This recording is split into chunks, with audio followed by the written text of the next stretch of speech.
बूढ़ी माँ की कहानी।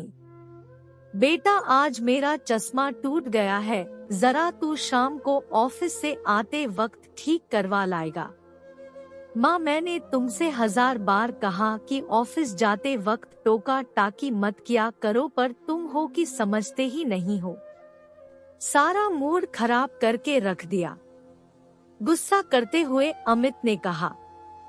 बेटे से ऐसी बात सुनकर बेचारी माँ क्या करती। अपने आंखों में आए आंसुओं को छुपाने की कोशिश करती हुई अपने कमरे में चली गई। अमित 2 मंजिला बंगले में बस वह, उसकी पत्नी और उसके 2 बच्चे और उसकी विधवा माँ रहती थी। लेकिन कहते हैं कि बड़े घर में रहने वालों के दिल बहुत छोटे होते हैं, और बस ऐसा ही कुछ हाल था अमित और उसकी पत्नी अनुष्का का। अमित की माँ, जिन्होंने अमित को बचपन में बहुत ही मुश्किलों से पाला, आज उनका उसी अमित के घर में बुरा हाल। अमित के पिता जब अमित सिर्फ 5 वर्ष का था तभी उसको अकेला छोड़कर इस दुनिया से चले गए। उसकी माँ ने दूसरों के घर में झाड़ू पोछा बर्तन मांजना आदि काम करके इतनी तकलीफों से अमित को पाल पोष कर बड़ा किया। उसको अच्छी शिक्षा दिलाई, एक काबिल इंसान बनाया। अगर कोई कहता, अरे अमित की माँ सारा दिन इतना काम करती रहती है, कभी तो अपने बारे में भी कुछ सोचा कर। इस पर वह बड़े गर्व के साथ उत्तर देती, अरे बस कुछ दिनों की ही तो बात है, फिर देखना बड़ा होकर मेरा बेटा एक बहुत ही अमीर आदमी बनेगा और मेरा बहुत ख्याल भी रखेगा। लेकिन उस बेचारी को क्या पता था कि उसका यह ख्वाब बस ख्वाब ही बनकर रह जाएगा। जैसे जैसे अमित बड़ा होता गया वैसे वैसे वह कामयाब होता। अब उसका बड़े बड़े लोगों के साथ उठना बैठना हो गया। उन लोगों के साथ पीना पिलाना भी शुरू हो गया। अगर माँ कभी टोक देती तो अमित कहता, माँ तू कुछ नहीं समझती। अमित अपने उन रईस मित्रों से माँ को मिलवाने में शर्म महसूस करता था। अमित ने भी बिना बताए शहर के एक बड़े बिजनेसमैन की बेटी के साथ शादी कर ली। लेकिन इन सब के बीच वह अपनी माँ की सारी कुर्बानियों को भूल चुका था। अमित की पत्नी अमित को बिल्कुल भी पसंद नहीं करती थी। एक दिन घर में पार्टी चल रही थी। अमित की पत्नी अपनी सहेलियों को अपना नया हीरो का हार दिखा रही थी, जो कि अमित ने उसके जन्मदिन पर दिया था। उसकी सहेलियां उसकी तो कभी उसकी हार की तारीफ करती नहीं थक रही थी। तभी अचानक उसकी बूढ़ी सास पानी लेने के लिए कमरे से बाहर आ गई और उसने बहू से कहा, बहू जरा एक गिलास पानी दे दो, बहुत प्यास लगी है। अमित की पत्नी को बहू शब्द सुनकर बहुत बुरा लगा। वह मुंह बनाते हुए उठी और अपने सास को घसीटते हुए कमरे में ले गई और बहुत ही तेज स्वर में बोली, क्या जरूरत थी बाहर आने की। उसकी सास बोली, बहू बहुत प्यास लगी थी। अमित की पत्नी चिल्लाती हुई बोली, प्यास ही लगी थी ना, मर तो नहीं थी।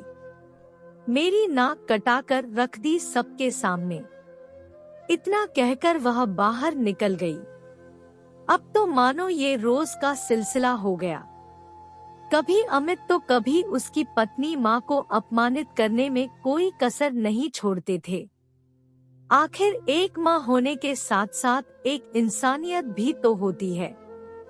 क्या उसे जीने का हक नहीं है? आखिर कब तक सहन करती यह सब? और जब सब्र का बांध टूट गया तो उसकी माँ अमित से बोली, बेटा तू एक काम कर, मुझे वृद्धाश्रम छोड़ दे। इस पर भी अमित और उसकी पत्नी दोनों गुस्से में हो गए।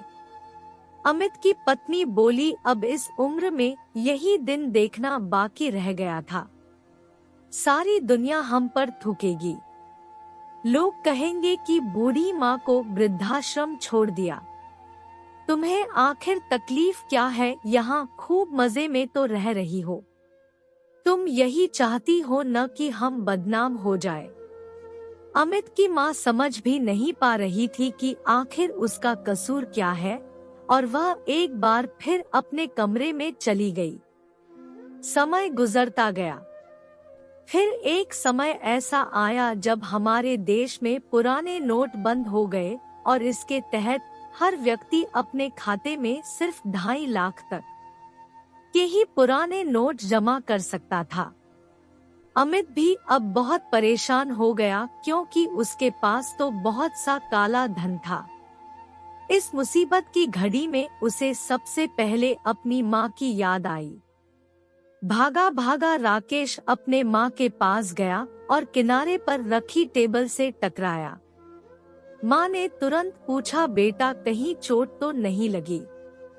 लेकिन अमित के दिल में तो पाप बसा था। अमित बोला, अरे माँ यह सब छोड़ो और मुझे जल्दी से अपना पासबुक दो। मुझे जल्दी से तेरे खाते में पैसे जमा कराने हैं। भोली भाली माँ उसकी चालों को समझ ना पाई और उसकी माँ बोली, मुझे पैसों की भला क्या जरूरत है बेटा। अमित बोला, मेरा समय मत बर्बाद करो और जल्दी से अपना पासबुक दे दो। इतना कहकर माँ के हाथ से पासबुक लेकर वह तेजी से निकल गया। आज उसकी माँ की ममता ठगी गई थी। आज उस माँ के आंखों से आंसू बहते ही जा रहे थे, मानो आज यह आंसू अपने संग सबको बहा ले जाएंगे।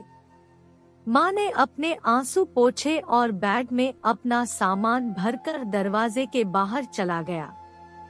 तभी अमित की पत्नी ने कहा, कहाँ जा रही हो? इधर अमित के सामने समस्या थी अपने काले धन को ठिकाने लगाने की। उसने अपने कई पैसे, कई अपने जान पहचान के कई लोगों के खाते में जमा करा दिए, लेकिन गलत तरीके कमाई गई इतने धन को ठिकाने लगाना भी इतना आसान नहीं था।